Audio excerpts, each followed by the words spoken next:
Okay, let's talk about Dionysus. Let's see if the computer cooperates. Okay, here we go. So Dionysus, there's a lot going on with him, to say the least. You might have heard Dionysus as the god of wine, and in certain Disney movies and things like that, he's been kind of depicted as this lovable, drunken, silly, pudgy old kind of guy.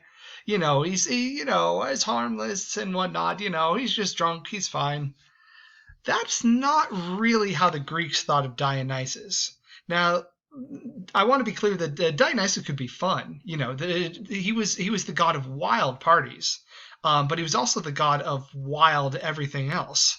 You had a lot of positive press for him, a lot of celebration about the sort of wonderful positive effects of parties and alcohol as people saw it.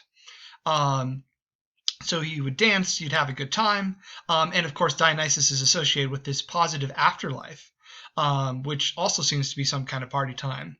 But Dionysus could also be very brutal, because in addition to being associated with wine, he's associated with the frightening things that people do while they're in another state of mind, while they're, drunk.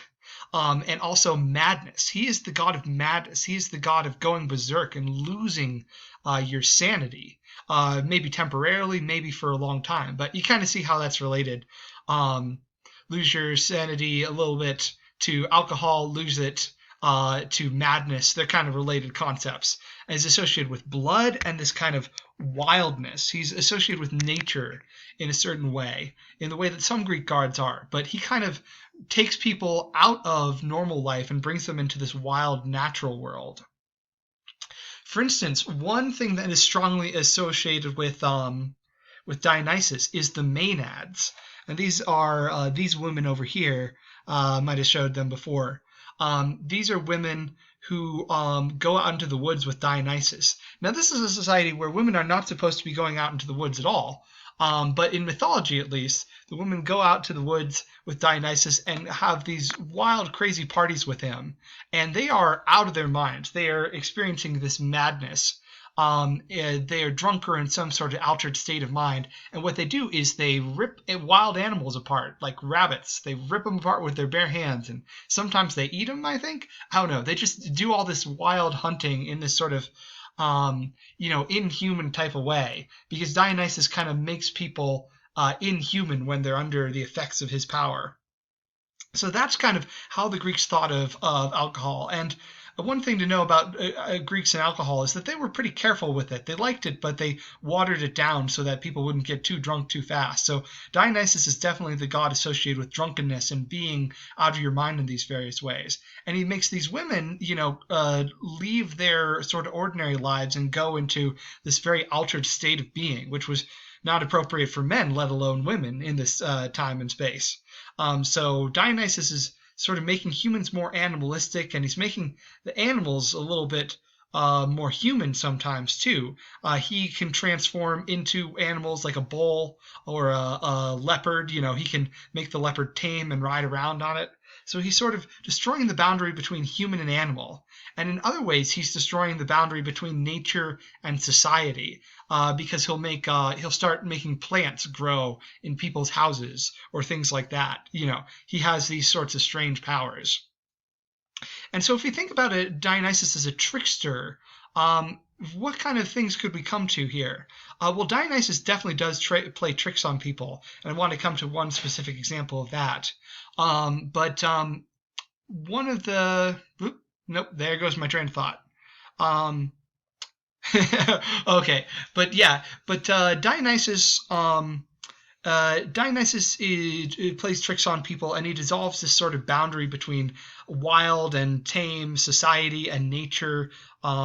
He also dissolves a lot of other boundaries as well, a lot of opposites, you might say. He definitely fits Levi-Strauss's idea of a mediator. In fact, I think there's no god that seems more like they were designed by Levi-Strauss to serve as an example.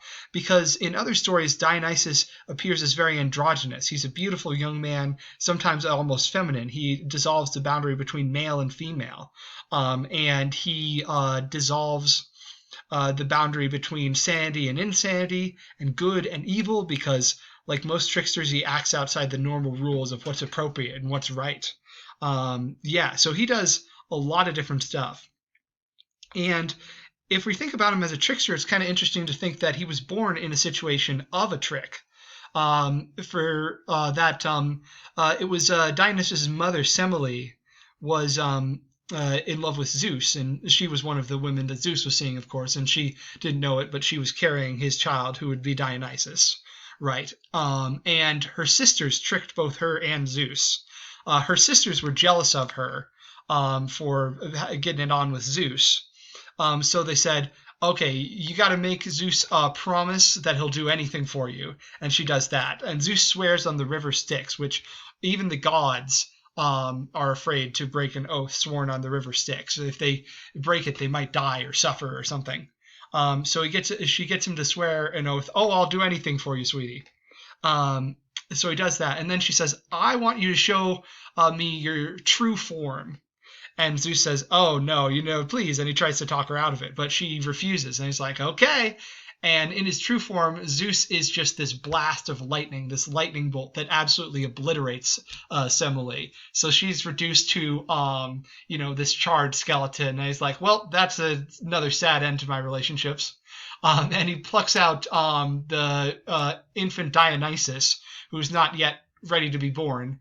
And then he puts Dionysus in his own thigh and then gives birth to Dionysus from his thigh months later. So again, we see that sort of blurring the lines of male and female being associated here.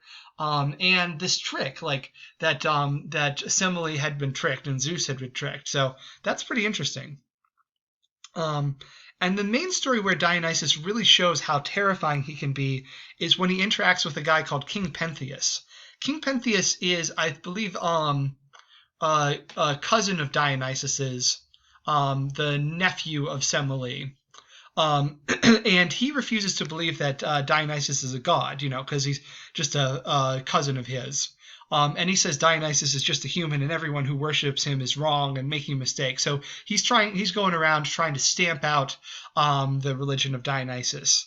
And we get the impression that Pentheus is this very serious, sober-minded, cerebral, logical type of guy, and he doesn't like any of this wildness and this craziness going on. So then this mysterious stranger appears, and we know it's Dionysus, but it takes a while for Pentheus to find that out. This beautiful young man appears to him and really tests him and tries to figure out if he really hates and opposes the cult of Dionysus. And Pentheus declares in no uncertain terms that he does. And that's when Dionysus kind of has his moment, almost like Bugs Bunny, where he says, okay, this means war. He realized that there's no turning back. So from then on, Dionysus is determined to destroy Pentheus. So first, he does this sort of odd mind trick to Pentheus, where he talks him into wanting to go spy on the Maenads and spy on Dionysus. And it seems like maybe Pentheus had repressed the desire to do this. There were things that Pentheus was repressing, It was his desire that was there, but he didn't want to acknowledge it because he was being so serious. And then Dionysus loosens him up and gets him to go agree to that. And of course, to do this, Dionysus has him dress as a Maenad, so dress as a woman. So this is an important part of the story usually. And so Pentheus is going dressed as a woman to hide among the Maenads and to observe them. And Pentheus has stopped sort of making coherent sense, and he's caught up in the dream, the spell that Dionysus has put on him. And so then Pentheus goes to the spy on the Maenads and hides up in a tree. And then Dionysus goes to the Maenads and says, hey, Maenads, there's a leopard up in this tree. Why don't you kill the leopard? And so Dionysus has the Maenads rip Pentheus to bits, like they rip wild animals to bits. And the one that he has do this to Pentheus most of all is his own mother, Agave.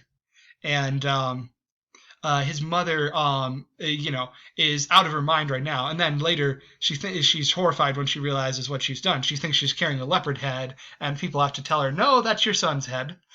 So Dionysus just wreaks revenge on this whole family, who are his own family, who, outcast him and spurned him and outcast his mother, Semele. So this is Dionysus's revenge. And there's a lot of stuff going on here at once, but it's a myth that really shows how Dionysus is to be feared and is very terrifying. And the version we get from Euripides, who tells it as a play. And it almost seems like a horror story the way he's doing it.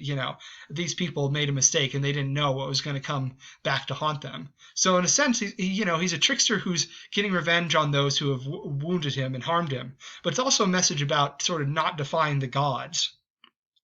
And then after this, sort of one moral of the story is, don't mess with Dionysus, worship him instead. Worship Dionysus, because if you try and destroy his worship, he's going to destroy you instead. And that's true of a lot of tricksters, although we don't really see it as strongly as we do here, or as terrifyingly as we do here. But yeah, lots to think about with Dionysus.